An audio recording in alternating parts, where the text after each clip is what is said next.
tool for the harvest, a peasant's friend, but could it bring someone's life to an end? Is a sickle a weapon to use on your foe? And if it is, well, how do we know?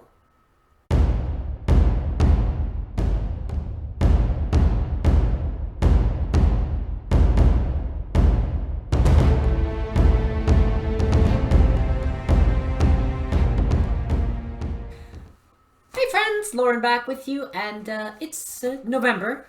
It's the first week of November while I'm recording this, and that means harvest time, done in Canada, underway in other places in the world, in the Northern Hemisphere, Southern Hemisphere. Well, you're getting your springtime, and I'm a little jealous of that. Okay, but let's look at a harvesting tool that could be used as a weapon. Yes, it is the sickle, and the sickle has an ancient history.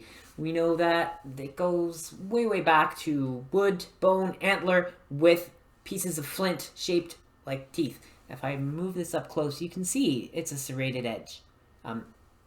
This is from the 1980s. We'll talk a little bit more about, metal sickles, but it's a very ancient tool. It goes back 7,000 BC. So as an implement for cutting and sawing and harvesting crops, it's pretty old.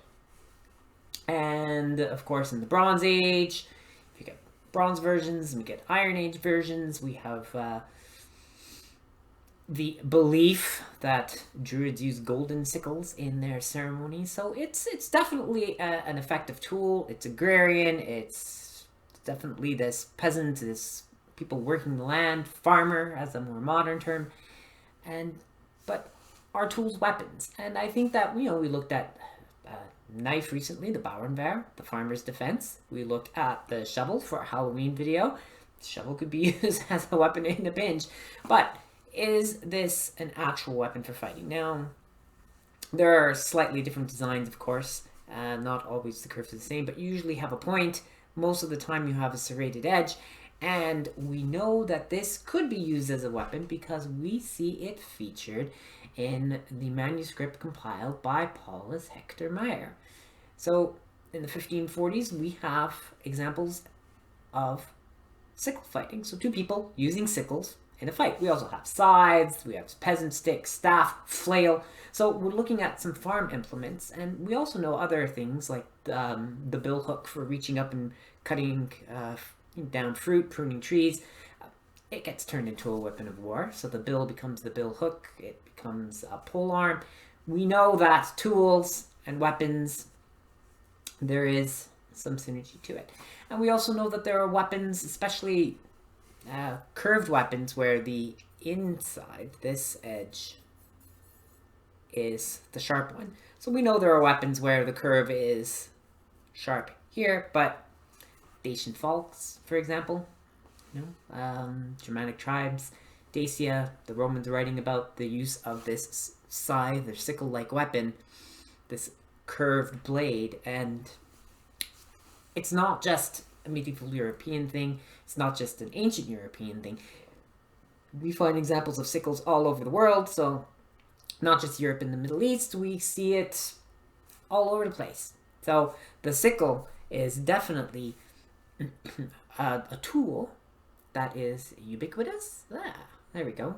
It's extremely common all over the place. So this one from the 1980s, I've managed to get a hold of it. I'd probably buy some antique sickles, some 19th century ones. They shouldn't be too expensive. Clean them up and have them as part of a collection. This one is kind of warped, so it's been used and the tip is slightly bent, and that's because I did that.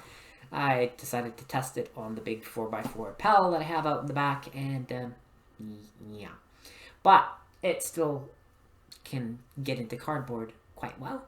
So it's got teeth, sharp little teeth. There's a lot of serrations, but in 1540s, when we look at Mair's, and that's spelled M-A-I-R, not M-E-Y-E-R, that's a different Mair. But Mair, Paulus Hector Mair and his work, they are indeed drawn with jagged edges. And it can be quite effective. And just to show you, oh, the poor cardboard box that we attacked a couple weeks ago with the sword, it's still here. How effective is this point? If you were to jab at someone, it goes in quite easily. I'm not even moving that hard, but we've got that much penetration with it. That's a definite wound. We can also, now, it can cut. And that leads us to, if we have a manuscript that tells us how to fight, how do you fight with this thing? Is it a weapon? Well, you're not going to carry it to the battlefield, really. I mean, if you're a peasant levy, and this is all you've got, you probably bring it. But against a spear, billhook, against a sword, against anything long, you probably wouldn't want to use it. But if you had to defend yourself, or you were in a duel and decided to fight with sickles, you can use it. And a lot of the use of it is wrapping around and cutting and slicing. So your cuts with the sickle aren't necessarily drawing like that. You can kind of grab and tear with the tip, and we know that it can go into the cardboard quite well. But a lot of the movements you block with this edge, because our convex edge here, this part, the convex, it'll be reinforced. You can parry with that, and then you get around the limbs. So you're coming around the forearm, and then you're cutting in, and it's going to rip and tear with that cut because it's got these little teeth. So it's a sawing action, really. And you are sawing around with it, tearing through fabric, getting into the flesh. There are plates in the manual that show coming down low and attacking to a leg. So you can use it. I mean, there are some similarities to the way you fight with dagger. You're going to control with your offhand.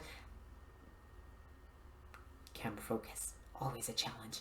You're going to fight with your offhand, deflect, try and grab the opposing weapon hand, come around, get at the neck. You could, if you don't really have the reach, you could try and jab with the point, but a lot of the moves are hooking and slicing with the concave edge here. So you're getting that ripping slice, that tear into it. So can it be used as a weapon? Absolutely. And we have a manuscript that has 14 illustrations and descriptions. So yeah, there's a lot. Can't remember exactly how many it is, but there's a lot of information to say, yes, a sickle can be used as a personal defense weapon. It can be used for your self-defense. It's not just for the harvest. So 99% of the time it's for the harvest, but maybe that time that you do need to rely on it to fight with, you could use it. You can, there are moves, there is a description of how to use a sickle, and there are a lot of swords that were inspired by the sickle shape and are using a concave, this inner curve, as they're slashing things. Ones that use their outer slashing, like Kopesh and things like that, they come from a whole other different lineage, not from the sickle. That's a topic for another video. I don't own that anything to talk about that, but I do own the sickle, so I wanted to talk about it. And I certainly would love to give a little bit more practice to it, but I'll buy a synthetic training one. I think it's going to be a lot safer, and we're not going to end up with this weird curve like we do on this old one here. 40 years old, but it's still in good shape, and it's still a neat piece to have. Alright friends, thank you so much. I do appreciate all of the recent support. In particular, we are almost at 600 subs. We are climbing there. It's very, very quickly.